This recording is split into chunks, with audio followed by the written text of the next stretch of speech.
volver a recuperar esto fue algo muy movilizante para nosotros. Nuestra familia es originaria de Mercedes. Nuestro tatarabuelo vino de España y puso un negocio de ramos generales en la ciudad de Mercedes, pero después, cuando empezaron a irle más o menos bien con el negocio de ramos generales, se vinieron a instalar a esta zona, la zona de Roque Pérez. Acá tuvieron 2 o 3 campos que las distintas crisis, como la del 30, etcétera, fueron haciendo que eso fuera vendiéndose. Nuestra familia fue una de las primeras en tener lo que llamaban en esa época casa de consignaciones y venta de cereales, etcétera, en los principios. Y bueno, en el año 1965, cuando yo tenía 1 año de edad, se vende el último campo, que justamente era este. Para el año 92, en 1992, con un esfuerzo y un coraje que solo lo pueden hacer 2 adolescentes. En ese momento yo tenía 27 años y Valeria 23. Nos acabamos de casar en diciembre del 91. Todos los ahorros que teníamos los habíamos puesto en la fiesta, en la luna de miel y bueno, y con esfuerzo haber comprado el primer departamento de 80 metros cuadrados y un auto chiquito. Y bueno, los 8 meses, nosotros nos casamos en diciembre del 91, en agosto del 92, llevamos una hembra a Palermo, sola, contra todas cabañas muy grandes, importantes. Y bueno, yo ya asesoraba a una cabaña grande como era La Paz de Huerte en ese momento, y llegamos a la final. Había 7 hembras, dentro de las cuales estaba la hembra de La Paz de Huerten y la hembra nuestra, que había ganado el campeonato vaquillona menor. Entonces, bueno, yo entro en la final con la hembra de Huerten, y Juan Martín, mi hermano, que en ese momento tenía 24 años, menos, por ahí, menos, esto 92, bueno, una cosa así, entró con la nuestra. Y el jurado estuvo un rato largo mirando una y la otra. Bueno, por suerte le dio gran campeón a Huerten y reservada la nuestra, que era como debía ser. Pero bueno, eso llevó a... En ese momento teníamos 4 vacas con un amigo mío, y las vacas iban rotando en el campo que las podíamos tener. Y entonces, un momento lo agarramos y le digo, John, se llamaba John Campbell, gran persona y gran amigo. Y en un momento le digo, mirá, John, estas vacas en algún momento debemos encontrar un campo, porque siempre estamos viendo a donde nos aceptan, y la verdad que me da un poco de vergüenza estar pidiendo cada tanto, 2 o 3 años, que alguno nos tenga las vacas, y la verdad que queríamos crecer. Con lo cual le digo, mirá, ¿por qué no intentamos comprar 20, 30 hectáreas, 40, para tener 10, 20 vacas? Nos sobra. Y bueno, mi familia siempre fue muy... Siempre la filosofía de toda la vida fue de ser una familia con toda la gente que trabaja en el campo. Incluso si vos ves hoy acá, Alberto, por ejemplo, el cabañero, desde los 18 años que trabajamos juntos, hace 30 y pico de años que Alberto, o en cabañas donde yo asesoro, o acá, trabajamos juntos. Y en general somos de tener mucha interacción y ser una familia con las personas con las que integramos el equipo de trabajo. Tal es así que mi padre, todos los años, volvía a Roque Pérez para el cumpleaños de Tolosa, que era el encargado de este campo de esa época, y para el cumpleaños de Silveria, que fue la señora que los cuidó toda la vida. Entonces mi padre, hasta el día que ellos murieron, todos los años seguía viniendo al cumpleaños de ambos, mi madre y mi padre, a festejar el cumpleaños con ellos. Y bueno, ese año de Palermo, cuando terminé ese Palermo, justo me habían hecho una nota para la revista Chacra, porque era medio sorprendente que alguien tan joven pelease con las cabañas grandes teniendo 4 vacas y una sola en la pista. Y bueno, le cuento a mi padre que habíamos decidido con John ver si podíamos conseguir un pedacito de campo chico. Papá vuelve y me cuenta que había venido al cumpleaños de Tolosa y que le había dicho que don Jorge Echeverría, que era el que le había comprado este campo, era el último que les quedaba y era un campo más chico, era un campo de 200 y pico de hectáreas, con una casa agradable, etcétera, un lugar que, bueno, había muchos recuerdos, que don Jorge ya estaba grande y quería vender. Entonces le digo, bueno, vamos ya. Esto me lo dije, como te digo, un miércoles, y el sábado nos vinimos. Y bueno, y la historia es que venimos para acá, llegamos, el campo estaba muy deteriorado, el casco muy caído, había chanchos en el jardín, en el parque, gallinas, las casas muy destruidas, árboles caídos. Como que un campo de producción, pero que el casco había quedado un poco abandonado. Llegamos acá a la galería, esta justo donde estamos ahora, y sale una persona que justamente había trabajado de empleado acá en el campo y todavía seguía con don Jorge Echeverría. Lo ve a mi padre y dice: Carlitos, esto es increíble, que esto, que lo otro, qué sé yo. Y bueno, le cuenta que don Jorge quería vender, que ya estaba grande, etcétera. Y bueno, le pedimos la dirección y de ahí nos fuimos directo a Lobos a verlo. Hicimos un rato de tiempo para que terminara de dormir la siesta y caímos como a las 5 de la tarde a Lobos. Llegamos a la casa de él y con mi padre, mi madre y Valeria, los 4, y de repente papá golpea, sale don Jorge y mira así, le dice: Carlitos Ojea, esto es un milagro, le dice a mi padre. Y le dice: hoy justamente estuvimos hablando de ustedes. Me dice: fui a comer un asado de mi hermano, me mostró la revista Chacra y me preguntó si este Ojea que estaba acá en la revista, que había sacado un premio a la rural, sería algo de don Antonio Ojea, al que yo le había comprado el campo. Y bueno, pasamos, nos pusimos a charlar y le dijimos: mire, don Jorge, estamos buscando un pedazo de campo, pretendemos 40, 50 hectáreas, el suyo más grande, no creo que lleguemos a poder verlo, pero por lo menos queríamos ver qué pedía, etcétera. Y don Jorge me dice: mirá, yo ya soy grande, no tengo hijos, me dice: para mí sería un honor que esto vuelva a tu familia. Así que le vamos a buscar el precio, le vamos a buscar la vuelta para que vos te puedas quedar de vuelta con este campo. Bueno, me da un valor y me da un valor, obviamente que no llegaba pero ni cerca, pero me dice: pero te lo vendo con el tractor y con las vacas, con todo. Le digo: don Jorge, hagamos una cosa, le digo: venda el tractor, las vacas, todo lo que haya dentro del campo, no deje nada, y después de que no está nada, deme un precio y una forma de pagarlo. Entonces saque la cuenta de cuánto es vendiendo todo y no me entregue nada. Y bueno, nos dio un precio y me dice: me lo pagás cuando quieras. Me dice: yo esto, lo que cobre, me lo voy a comprar un auto nuevo y el resto lo gastaré en pasarla bien hasta el día que muera. Con lo cual no necesito que me vayas pagando cuando vas poniendo y yo lo uso. Bueno, fue así que al ratito le digo: bueno, listo, se lo compramos, nos dimos la mano. Salimos de la casa y, no te miento, teníamos el 20% de la plata. Y ahí dijimos: bueno, imagínate, recién casados, recién armando nuestras armas con el trabajo, etcétera.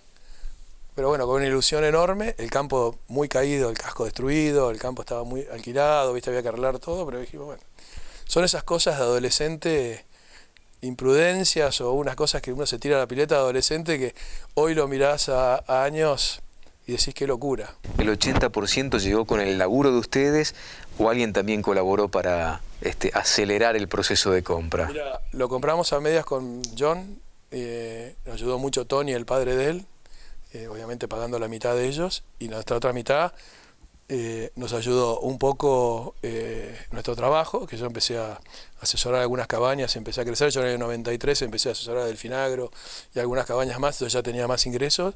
Y lo que más nos ayudó fue el 1 a 1, que eso aceleró, pero fue una cosa muy jugada, ¿viste? Si era más una ilusión de dos jóvenes, primero por recuperar algo que había sido de la familia, y bueno, fue una imprudencia. Lo peor que nos podía pasar es que a la mitad de camino lo tuviéramos que vender.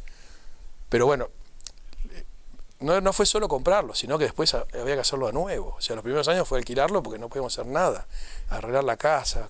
Fue después poder empezar a armar la cabaña, poner las vacas. Fue realmente, uno lo mira hoy y digo: qué locura. ¿Por qué la Juanita? La Juanita ya era el nombre del campo antes porque es el nombre de mi bisabuela. Mi bisabuela se llamaba Juanita y bueno, quedó el nombre de esa época. Tenían dos, la Juanita nueva y la Juanita vieja. Bueno, el otro se vendió y bueno, y quedó la Juanita en honor a nuestra bisabuela. Es una vida de un chico normal de capital. Siempre en la familia siempre estuvieron las historias de la ganadería y la relación con eso, y ver fotos y escuchar historias. Pero hubo un año, el año 78, que realmente me marcó, porque yo tenía ahí 13 años.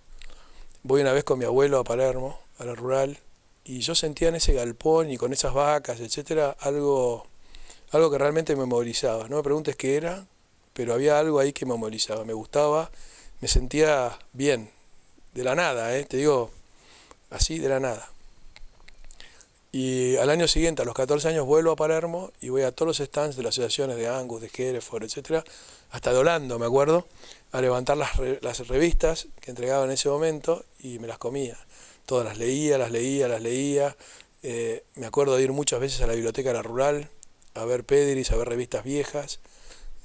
Me acuerdo que ese año compré todos los catálogos y analizaba los Pedigree, etcétera. Y después viene un periodo complicado porque yo termino el colegio en el 82 y tenía ya desde el 79, me acerqué a una fila en Palermo que no sabía ni quién era, ni nada.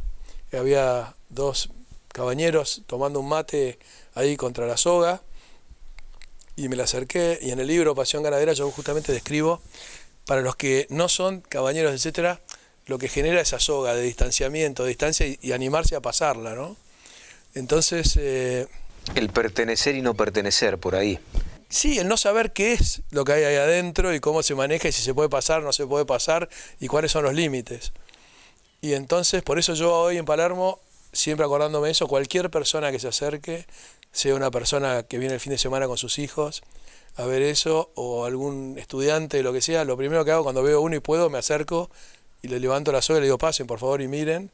Y si son una familia que viene a disfrutar de la Rural en familia, trato de acercar un animal y que saquen una foto y hacer todo, porque yo lo vivía eso de estar del otro lado de la soga y realmente y ver los animales.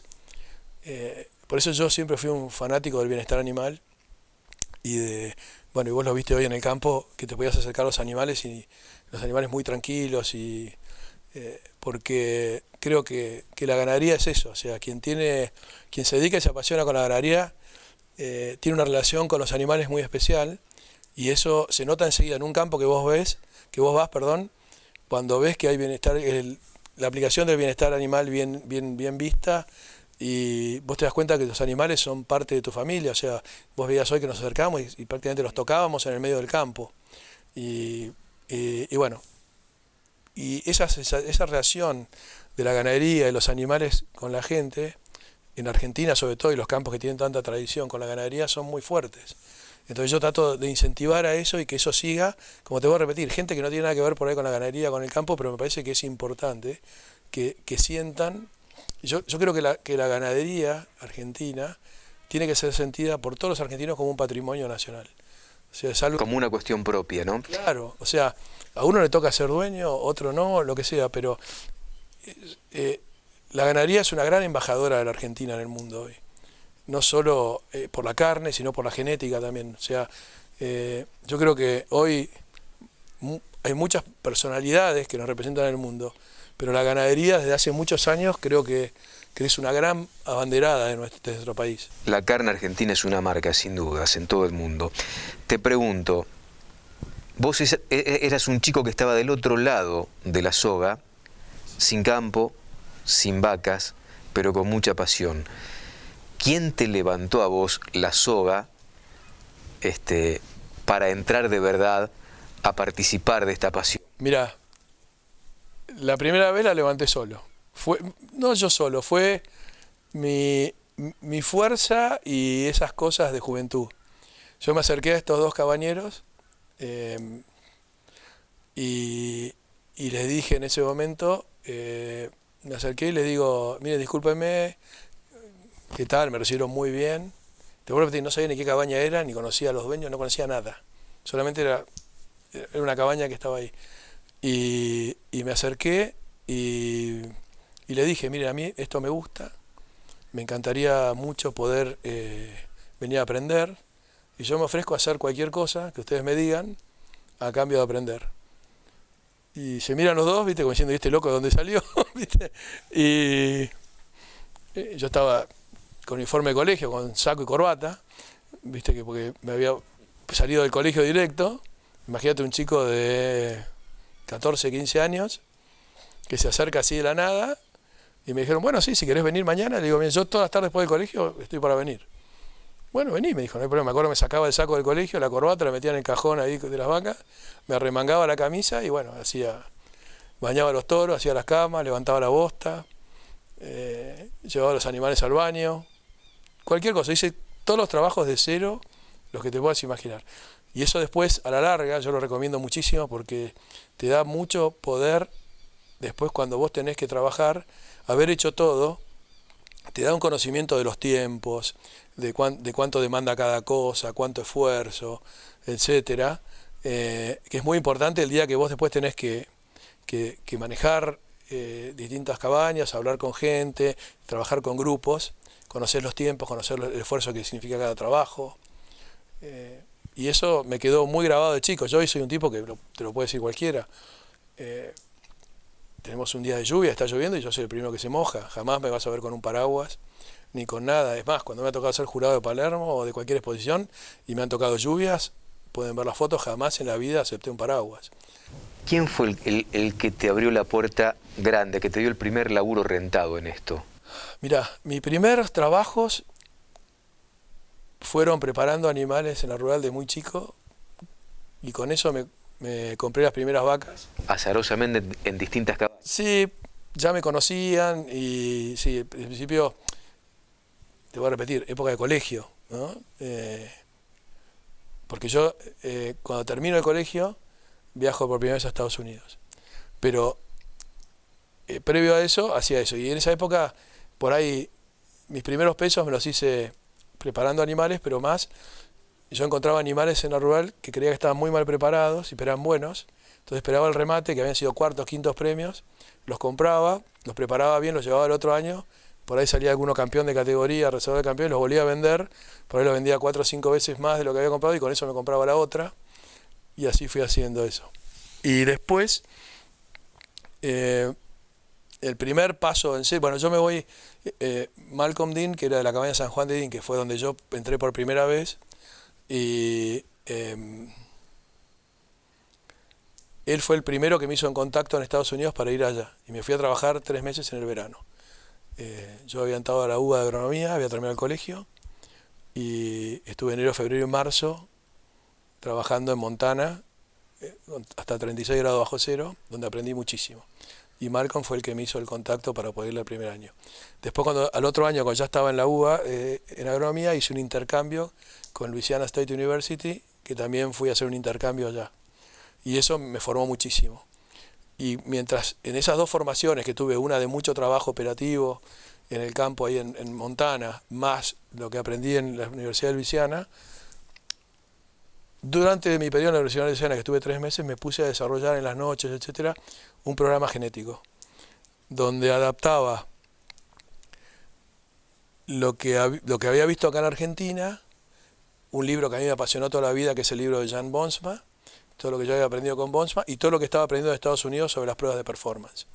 Junté la experiencia de esos 3 líneas, si querés, y en base a eso armé un programa genético, que después, por suerte, tuve la posibilidad de desarrollarlo, y después fue fuente de inspiración de muchos, porque si vos ves un poco lo que yo hice en toda mi trayectoria, etcétera, y lo que pasó después en otros lugares, en otras cabañas y hasta en otros países, a nivel genético, a nivel manejo y después a nivel comercial, vas a ver muchas similitudes en esos principios y en esas cosas que se fueron armando. Y ahí va a contestar tu pregunta. Fue Leo Wertheim la persona que, cuando yo tenía 20, estaba en el año 86, yo soy del 64, así que tendría 21, porque soy de noviembre. Así que 21 años, un día lo voy a ver a Leo Wertheim a charlar porque estaba queriendo hacer una revista ganadera. Y porque en esa época era muy difícil conseguir trabajos en esto de genética, etcétera. Era un periodo medio chato de la ganadería. No estaba el convencimiento a la genética que hay hoy, los avances, etcétera, era mucho más complicado. Y un día lo voy a ver a Leo Wertheim por un contacto que me hizo un compañero de colegio y amigo de mi padre, que era Carlos Corna, que era dueño de La Legua. Realmente un tipo bárbaro, Carlos. Me hizo el contacto con Leo Wertheim, yo fui a verlo a Leo Wertheim para venderle un aviso, una revista que estaba haciendo, ¿no? Y cuando empezamos a charlar y me empieza a escuchar, él me dijo que La Paz estaba queriendo volver otra vez, que había tenido un impasse y que él estaba con mucho trabajo, con sus trabajos en Buenos Aires, y etc., necesitaba a alguien que pudiera cumplir con eso. Yo tenía 21 años, o sea, realmente él confió en alguien joven, y bueno, él fue el primero que me abrió la puerta. Yo trabajé full time para Huerta del 92 al 96, 4 años, casi 5, y ahí hablé con ellos y conseguí pasar a ser part-time y poder empezar a asesorar, y ahí empezamos. Alberto Gil fue, que recién estaba queriendo fundar Delfinagro, justo empezaba Delfinagro, la cabaña de cero. Cuando yo fui al campo de Alberto no había vacas de Pedri, o sea, ni había puro controlado, se arrancó ahí, junto a Osvaldo Suárez y Carlitos Bogliolo, y bueno, ahí fue donde empieza. O sea, yo creo que las dos personas que más apoyaron a Carlos Ojea como asesor, etcétera, fueron Leo Huerten y Alberto Gil. Mira, yo siempre digo que lo que me pasó a mí o me está pasando, ahora con la pandemia lamentablemente se paró, pero lo que me pasa a nivel internacional es un poco la consecuencia del prestigio que tiene la ganadería argentina en el mundo, en alguna medida.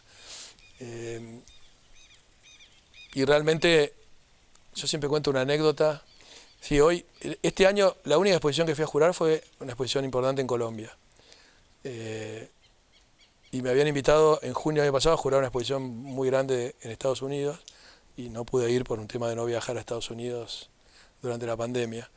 Pero bueno, esta exposición que juré en Colombia ahora fue la 101 en el mundo que me tocó jurar, incluido Argentina, obviamente, ¿no? Y realmente tuve el honor enorme de haber jurado prácticamente en todas las pistas más importantes y prestigiosas del mundo. Pero un hecho que cierra un poco, es una anécdota que a mí siempre me gusta mucho porque están involucrados mis hijos y Valeria. Una de las vivencias más lindas que me ha tocado, digamos, vivir, por decir un poco, fue en Estados Unidos. Es muy difícil jurar una exposición grande.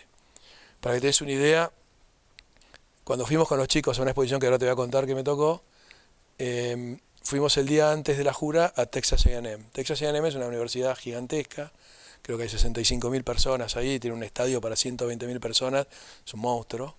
Bueno, nos invitaron todo el día, fuimos los chicos, Valeria y yo, y cuando fuimos al departamento de Animal Science y estuvimos viendo un poco todo lo que tenían, en un momento vamos por un pasillo que están puestas todas las fotos en blanco y negro y actuales de todos los equipos de Texas A&M que llegaron a la final nacional en Louisville de jurados y las veces que habían podido ganar. Entonces yo miraba con los chicos y les digo, y ustedes imagínense, chicos, que esta universidad monstruosa que hay acá, que el estado de Texas debe tener 2 o 3, y cada estado tiene 2 o 3, tiene cada una su equipo de jurados. Dentro de estos chicos de jurados clasifican para representar a la universidad los mejores. Esos mejores van a competir a Louisville, donde es el Campeonato Nacional de Jurados americano, con todos chicos universitarios, donde pasan pruebas de todo tipo. Hablar en el micrófono, hablar técnicamente, explicar un animal, jurarlo, etc. Y sale el mejor jurado de cada camada de todo Estados Unidos y el mejor equipo. Después de eso empezás jurando exposiciones chicas en Estados Unidos. Y con suerte llegás algún día, que son muy pocos los que llegan, a jurar una exposición grande. Y es casi imposible que en las grandes exposiciones las jures más de una vez. Cuando te toca una vez, y siempre los jurados americanos dicen, agradecen su oportunidad en la vida de haber podido jurar Houston, Louisville, Fort Worth, Denver, etc. Y bueno, a mí me eligieron para jurar la internacional de la exposición internacional que la llaman ellos de Brangus en Houston. Houston es la exposición más grande del mundo hoy, es enorme, gigantesca, en el 2014. Y en el 2018 hacen el Congreso Mundial de Brangus. El Congreso Mundial de Brangus, Brangus es el país que fundó la raza Brangus. Perdón, Estados Unidos, es donde la raza Brangus se fundó. Entonces, yo venía jurando los congresos mundiales anteriores de Brangus, me habían tocado jurar Brangus los 3 anteriores. O sea, había jurado el congreso en México, había jurado el congreso en... Bueno, ya me voy a acordar. Y después me habían elegido jurado del Congreso Mundial en Sudáfrica, que llegué a San Pablo y como habían hecho mal el certificado de vacuna de fiebre amarilla, me tuve que volver, pero había sido electo para jurar. Y este era el 4º Congreso Mundial y dije, bueno, lamentablemente no me van a elegir, perdón, el tercer Congreso Mundial, porque el 4º es ahora en Argentina y bueno, tuve el honor de ser también elegido jurado, ese era el cuarto de Brangus. Y dije, bueno, no me van a elegir en Estados Unidos, primero porque van a poner un jurado americano, segundo porque ya vengo jurando 2 mundiales seguidos, y tercero porque ya juré Houston en el 2014, otra vez no van a volver a elegir a un mismo jurado 2 veces. Así que cuando me llegó esa carta por mail, no me voy a olvidar más, cuando me eligieron jurado del Congreso Mundial de Brangus en Estados Unidos, que realmente los americanos eligieran a un argentino en la exposición más grande del mundo, en la raza que ellos habían fundado, frente a los ojos del mundo, porque había gente de todos lados, y que fuese un jurado argentino, realmente para mí fue muy fuerte y representa un poco lo que han sido las juras en distintos países que me han tocado jurar, pero realmente, y haberlo podido vivir con mis hijos, y que ellos vieran lo que era eso, y ellos están en la tribuna, y después sacaron la foto con ellos, y qué sé yo, para mí fue una de las exposiciones, jurado muchas muy lindas, pero esas fueron las más lindas. ¿Qué es lo que mirás? Porque ahora vamos a pasar a la ganadería en particular, y al plato en definitiva. ¿Qué es lo que más te llama la atención cuando tenés esa enorme responsabilidad de jurar? Porque después tenés que convalidar lo mejor de cada raza en distintos lugares del mundo, que representa también el esfuerzo de mucha gente que lleva ese animal a pasearse en la pista. ¿Qué es lo que mirás? ¿Cuáles son las condiciones que le ves al animal? ¿Cuáles son los detalles en definitiva? Porque a veces me imagino que mucho se define por detalle ahí. Mira, a ver, en ese tema tengo un tema muy especial. Hay mucha gente que me dice muchas veces, me dice, Carlos, con todo lo que vos representás hoy para la ganadería, por todo lo que haces, por el volumen de hacienda con lo que trabajás y asesorás y producís, y el impacto que tenés hoy en la ganadería argentina y mundial, ¿por qué seguís entrando a una pista a presentar animales si lo que vos hacés no es la pista, sino es lo otro? Entonces, ¿por qué estás dentro de una pista? ¿Por qué relacionás con eso que mucha gente por ahí dice, pero la pista está alejada de la producción, etc.? Entonces, si vos sos un tipo productivista y estás todo el día con la producción, ¿por qué haces esto? Y yo le contesto porque, primero, la ganadería me apasiona en todos los aspectos, y uno de esos es las exposiciones. Las exposiciones en el mundo, en cualquier actividad, medicina, turismo, automóviles, cualquier cosa, es un hecho muy importante donde se junta gente, donde se generan negocios, donde se presentan las cosas nuevas. Entonces, a mí me da un poco de bronca que en la ganadería haya factores, cosas, gente, etcétera, que haga que la producción y las exposiciones a veces no estén hermanados. Y yo hace muchos años que trabajo muy fuertemente porque esas dos cosas se unifiquen, porque creo que las exposiciones son un factor de promoción y de camaradería y de potenciar cualquier actividad. Por eso, te voy a repetir, muchas actividades mundiales, todas, gastan fortunas en sus eventos, en sus exposiciones, en congresos. Entonces, de hace muchos años que yo, si bien el 80% de mi trabajo es relacionado a la producción en el campo y no pensando en las exposiciones, y yo a las exposiciones dedico un tiempo determinado, que no es mucho, sinceramente, pero sí estoy totalmente volcado y todo a que las exposiciones sean una continuidad de la producción y que los animales que vayan a una pista sean campeones de la producción. Mi actividad principal es la producción, es el puro controlado, trabajo mucho con rodeos generales también, pero creo que todo se suma y todo hace que la ganadería sea cada vez más fuerte, y creo que qué sé yo, por ejemplo, te doy un ejemplo, me tocó jurar entre Palermo y Nacional, 2 Palermos y una Nacional Brangus. Tuve el honor que los 3 toros que ganaron grandes campeones hoy son toros que se usan masivamente en rodeos comerciales. Los 3 toros, o sea, las 3 veces que juré son 3 toros padres de mucho. Tuve la suerte que me tocó que esos toros entraran a la pista. La productividad te dio la razón en lo que hace a la decisión en la pista. Francesco, que creo que es padre de raza, primero que me tocó jurar en Palermo el día que juré. El segundo es el toro Corral de Guardia, Lambaré, que me tocó jurarlo cuando era muy joven, torito que tenía 18, 19 meses, le di gran campeón y hoy es un padre de raza increíble. Y el tercero es el que me tocó jurar en el 2019, Toro Colorado, que le vi condiciones muy especiales. Me pareció que iba a ser un toro padre, con un aire de ojo de bife, una carne increíble. Bueno, y hoy es un toro que ha demostrado que es una gran opción para el Colorado, lo están usando todos y realmente está produciendo muy bien. ¿Asumís un riesgo cuando tenés que elegir, por ejemplo, un ternero o un animal muy joven como gran campeón, teniendo en cuenta que todavía no expresó todo en su curva de desarrollo? Bueno, eso me da lugar a una anécdota increíble. La primera vez que voy a jurar la expo, unas exposiciones lindas también que juré, que la exposición de Paraguay, de Asunción, en la raza Braford, que ahí tuve el honor también de jurar el Congreso Mundial de Braford cuando fue en Paraguay. Pero bueno, me tocó jurar la exposición nacional en Mariano Roque Alonso, realmente un lugar bárbaro, lo recomiendo mucho. Y el primer año que voy a jurar, ellos tenían antes, ahora lo cambiaron, a los terneros muy chicos no le medían la circunferencia escrotal porque eran muy chicos. Y en la primera categoría entran los terneros de 7 meses. En la raza Braford, una raza sintética. Y bueno, le digo, che, no están las mediciones. Me dice, no, nosotros empezamos a medir de tal edad para arriba. Los más chiquitos no tienen. Bueno, perfecto. Bien la jura, Bueno, llego a la final. Y el macho que más me gustaba de todos era el ternerito de 7 meses. 7 meses en Branco, o sea, recién estaba en Braford. Claro, cuando tenés que dar el gran campeón decís, no solo, digo, a mí es el que más me gusta. Le comentaba a mi secretario, a mí no me importa nada, dice el toro, si tengo que comprar un toro, compro este. Pero no tenía ni siquiera disminución de circunferencia escrotal. Entonces me acerco al que dirigía la técnica en ese momento y le digo, mirá, ustedes me garantizan que los testículos están bien, está todo bien, porque no hay mediciones, nada, ¿viste? Ahí se lo veía y parecía perfecto, pero visual.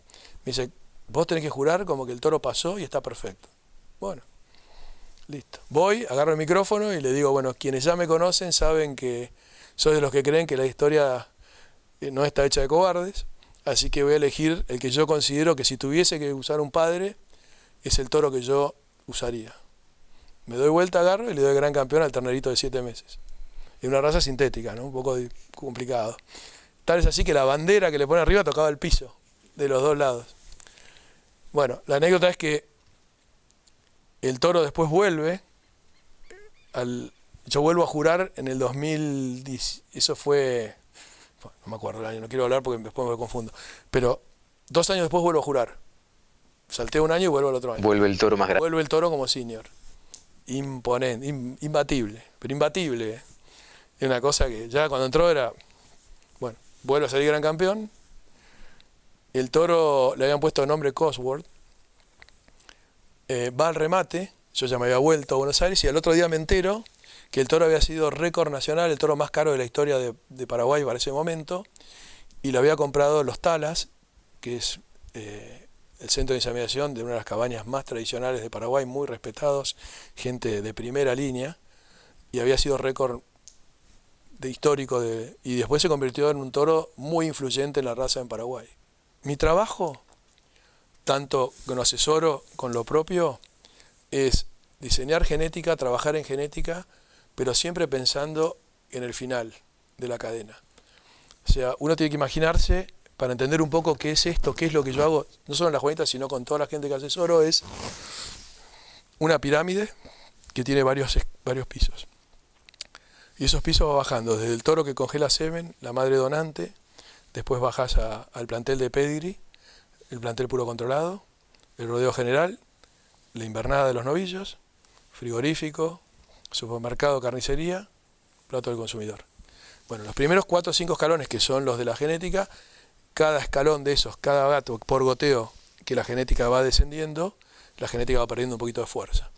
Entonces, mi función es diseñar genéticamente animales en los 4 primeros escalones, llámese donantes y semen, pedigree, puro controlado y rodeo general, para hacer una invernada, pero poder tener una trazabilidad y seguirlo. Y eso me da muchas oportunidades, cabañas, completas, como es el caso de las blancas del Finagro o el caso de la negra, para nombrar algunas, que son cabañas que tienen esa genética, pero a su vez invernan novillos y podemos evaluarlos. Y después he ido al frigorífico y podemos tener un ida y vuelta. Me ha tocado hablar con los compradores, con los consumidores de esa carne final, tanto Cencosud como Rioplatense, como Coto, como distintas, que le compran a ellos, y poder tener un ida y vuelta de ver los rindes, etc. Entonces, yo trabajo mucho en eso, genética de producción que llega al final de la cadena. A mí no me sirve nada hacer algo para una foto que después no pueda seguir esa cadena productiva y no sea eficiente y productiva. Lo que vimos acá está en el vértice, en el vértice de la pirámide, pero nunca deja de derramar hacia abajo, hacia la... Exacto, y está en el 1 y en el 2. Y cuando vos estás arriba de la pirámide y vas goteando, tenés que ser muy cuidadoso, pero muy cuidadoso con el tema funcionalidad, fertilidad, adaptación al medio, etcétera, porque la responsabilidad que vos tenés cuando vendés un toro que va a un centro de inseminación, como tenemos un caso de un toro vendido por nosotros, que está en un centro de inseminación y lleva vendidas ahora 170.000 dosis de semen, la responsabilidad es muy grande. Entonces yo no puedo poner ningún problema genético, ningún problema funcional, ningún problema de nada metido a la cadena de producción. Entonces es muy importante ser muy responsable. Por eso nosotros tenemos donantes que van a ver que hoy justo estaban en un ryegrass, estamos entrando al invierno y estaban en un ryegrass hoy, que son las vacas que las van a ver con un estado corporal más grande por el tema de las aplicaciones de los trasplazos de trasplante embrionario, pero si no serían vacas más livianas de cuerpo, no tan puestas, y van a ver las hijas de esas vacas en el campo. Nosotros tenemos un rodeo de campo que son genética de eso adaptado a la parte baja del campo. Lo que hacemos con eso es, toda esta genética tiene que demostrar después que aguanta el medio ambiente. Entonces nosotros seleccionamos, recriamos nuestros animales, hasta los 2 años tiene un mix entre pasto en algunos meses y algunos meses suplementación para ayudarlos a crecer. Después de cumplir 2 años no comen nunca más ningún tipo de balanceado, ni silo, ni nada, y van ahí al bajo. Y la naturaleza nos dice, esta pasa y esta no pasa. Si alguna no pasa porque queda vacía o porque es una vaca poco mantenida, etcétera, se va. Ya por suerte, la selección natural que hemos hecho todos estos años ha logrado que ya sean muy pocas las que no se adaptan, casi ninguna, te diría. Entonces nuestra obligación es esa, ir bajando, y cuando vamos entregando animales y vendiendo, que funcionen y que el productor le ande bien. Entonces, volviendo a tu pregunta, ¿qué es Surangus y La Juanita? Son 2 marcas, 2 cabañas que tenemos dentro de una, dentro de un mismo campo. Surangus es una cabaña que empezó hace muchos años, 27 años creo que llevamos, que se dedica totalmente a un Angus muy productivo, funcional, de gran adaptación al medio ambiente, y súper funcional, productivo, pelo corto, fértiles, y hemos seguido esa línea y nunca hemos mezclado eso con nada que pueda variar, ni queriendo tener más desarrollo, ni queriendo tener más explosión, nada. Siempre ese animal productivo funcional, y es una marca líquida que funciona muy bien. Y La Juanita es líneas argentinas, de mucha clase, de muy buenos físicos, etcétera, que también lo hemos adaptado a la parte productiva, y que es flexible, que puede ser para la producción, pero a su vez algunos criadores que nos compran embriones o nos compran hembras, etcétera, si quieren hacer líneas con un poco más de desarrollo, y que incluso si quieren puedan llegar a competir en una exposición, también lo puedan hacer. Pero nunca negociamos para la funcionalidad, la producción, la fertilidad y la adaptación. Eso es innegociable. Esas son un poco las 2 líneas que tenemos. Mirá, nunca, el otro día charlamos con un criador que se dedica mucho a los números y charlábamos este tema.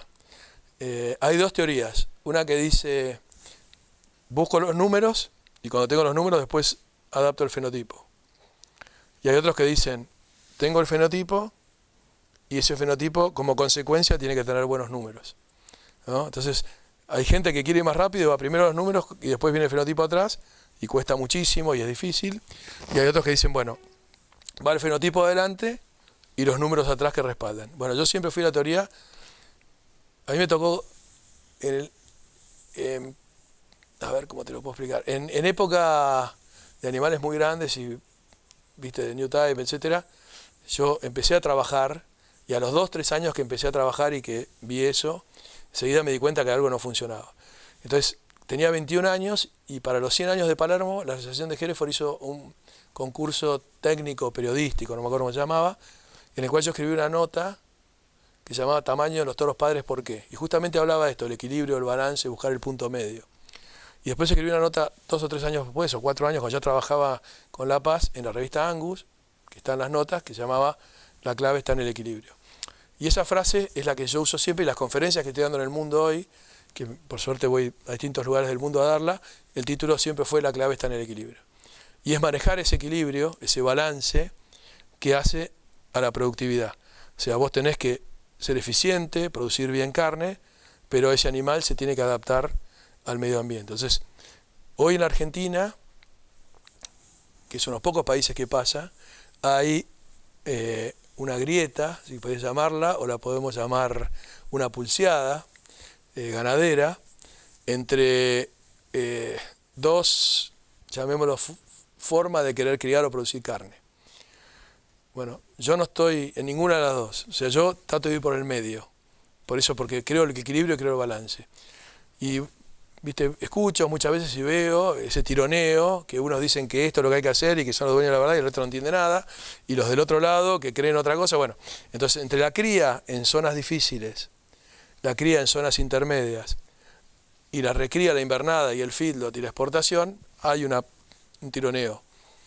Y yo trato de estar en el medio y hacer una genética flexible, adaptable, que se pueda usar en ambos lugares. Y bueno, y para mí hay un punto de inflexión en la ganadería, en la genética, que es clave, que es lo que hay que saber manejar y que es muy complejo, que es lo que trato de hacer tanto en todas las cabañas que asesoro como acá en La Juanita, que es, la Argentina es un país muy grande, muy largo, muy ancho, con distintos climas. Entonces, con las variaciones que tenés, yo en una charla que doy digo, ¿quién puede hacerse dueño de la verdad? ¿Quién es el que puede decir lo que yo hago es la verdad absoluta? Con un país con la extensión de la Argentina. A mí me tocó, para no hacerlo muy largo, pero tengo muchas experiencias sobre anécdotas más que experiencias sobre este tema. Depende de la zona que vas, quieren un tipo de animal diferente. Entonces, te la cuento rápido. Yo asesoré al CIALE muchos años en la parte de selección de los toros. Y me acuerdo, el primer año, eras muy joven, llevé todos toros moderados, costilludos, carnudos, etc. Muy lindos los toros, la verdad que estaban muy buenos. Llega, no me olvido más, una combi llena de criadores de Corrientes. Bien, estuvimos toda la tarde, miramos los toros, los mostrábamos, todo. Y en un momento un correntino muy simpático me dice, Carlitos, te felicito, muy lindos los toros, para mí no me sirve ninguno. Yo necesito más estructura, más fuerza, más desarrollo, porque el medio ambiente a mí me achica, entonces yo necesito más. Esto me queda chico. Y ahí fue que salimos a buscar un par de toros más grandes. Entonces, desde ese día, hace muchos años, me di cuenta que la Argentina, no todos los animales tienen que ser iguales. ¿Ah? Y lo ves, vas a distintos remates y distintas cosas en distintas zonas del país. Me toca trabajar desde Corrientes y Formosa hasta Chubut. Entonces vos ves que no es lo mismo. Entonces uno que está metido en una sola zona, sí, obviamente su verdad y su realidad es esta, pero la Argentina al ser tan grande no es lo mismo. Entonces yo en ese programa genético, siempre buscando esta base en equilibrio, traté de encontrarle la fórmula a esto, de cómo podíamos adaptar a las distintas regiones la genética para que produzca bien. Entonces, primero dije, ¿cuál es el novillo ideal argentino?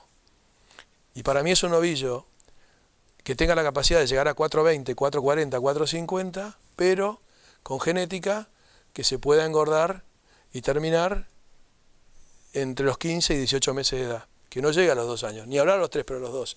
Te hablo en un programa productivo normal, con una buena recría y una terminación en feedlot. La cría hay un punto, yo siempre doy una charla que se llama La clave está en el equilibrio, que le explico cuál es mi forma de ver a cada uno para que cada criador encuentre su equilibrio en su zona, porque no es lo mismo el equilibrio en distintas zonas. Entonces, el punto que es, y con eso te cierro, hay una curva que cada criador tiene que encontrar en el cual el peso adulto de la vaca, que vos podés aguantar en ese campo, el negocio es de cuántos kilos por hectárea sacás y no cuántos kilos por unidad. Entonces, muchas veces vos querés que tenga un peso adulto mayor, voy a destetar más kilos, no, pero si el consumo de esta vaca es mayor, lo que ganás por un lado lo perdés por el otro. Entonces hay un punto en el que en el campo vas a tratar de tener la mayor cantidad de vacas por hectárea, eso te va a terminar un tamaño, porque va a haber una curva que va a bajar, que es el porcentaje de preñez. Entonces vos decís, bueno, aumento el peso adulto, y esta curva se junta, y a medida que aumento el peso adulto, el porcentaje de preñez va bajando. Entonces cuando llegás al 90, y vos vas a empezar a bajar el 90, y si no, me estoy pasando de tamaño, tengo que volver para atrás porque me fui. Y después hay una curva más que cierra ese punto de inflexión, que es cuando el ternero al destete a los 6 meses y medio es lo más cercano al 50% del peso de su madre. Entonces, cuando vos tenés una vaca, un rodeo que preñás arriba del 90, el destete del ternero es lo más cercano al 50% de la madre, ahí se te va a armar ese punto de inflexión, te va a decir, bueno, el tamaño ideal de la vaca para mi zona y para mi negocio es este. ¿Entendés? Esa es la clave. Entonces, el equilibrio, esa clave está en el equilibrio, la tiene que tener cada criador. El criador de Formosa, el criador de Corrientes, el criador de Mendoza, el criador de Chubut, el criador de la Cuenca del Salado. Entonces, no hay una verdad absoluta. Pero estas cosas, estos números y estas cosas son las que te ayudan a encontrar tu punto de inflexión y te define. Y yendo al tema de la genética, yo soy de esas personas que cree que cualquier animal que a mí me sirva, que esté en cualquier lugar del planeta, yo trato de incorporarlo. O sea, yo no me puedo dar el lujo de un animal, aunque sea que yo no lo crié o que alguna de las personas que yo trabajo no lo crió, no incorporarlo. O sea, obviamente que uso mucho la genética propia, pero donde yo encuentre en cualquier lugar del planeta un animal que creo que me sirve e incluso me ayuda a abrir sangres, yo lo incorporo. Porque yo tengo una obligación con mis clientes, una obligación con lo mío propio y una obligación con el país, de ser competitivo a nivel mundial con la genética que produzco. Entonces, yo no puedo cerrarme y decir, no, lo único que uso es lo mío, porque lo que yo hago es buenísimo y el resto no tiene nada. No. Siempre en algún lado, yo llevo hechos a Estados Unidos más de 150 viajes a buscar genética, desde que soy chico hasta ahora. Así que conozco madre, abuela, bisabuela y tatarabuela de casi todas las vacas y toros que hay en la raza, he visto mucho. Y entonces, bueno, a veces cuesta encontrarlo, a veces hay que hacer 5.000 kilómetros, 7.000 kilómetros bajo nieve, calor, etcétera, pero siempre en algún lado encontrás algo que te abre sangre. Y sobre todo es muy importante mantener el patrimonio genético abierto, no cerrarse.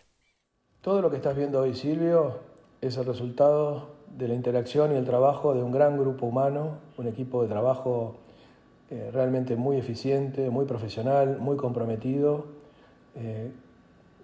Realmente los consideramos parte de nuestra familia, gente con la que trabajamos desde hace muchos años.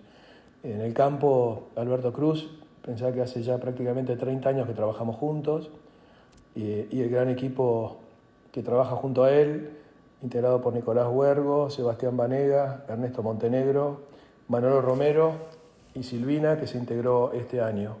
Por el lado de los profesionales, que nos apoyan todo el tiempo, están Inés Iriart y María Marta Fandiño, Guillermo Bend, Jorge Cires, Ignacio Cires, Guido Dufourc y Guillermo Gargantini, quien prácticamente está desde los comienzos del Surangus, y quien también es una pieza muy importante para nosotros. Así que a todos ellos quiero aprovechar para agradecerles, como te dije anteriormente, el grado de compromiso, de profesionalismo, trabajan realmente con un nivel de pasión por lo que hacen, que realmente es una clave fundamental de los resultados que hemos obtenido hasta ahora. Así que muchísimas gracias a todos ellos.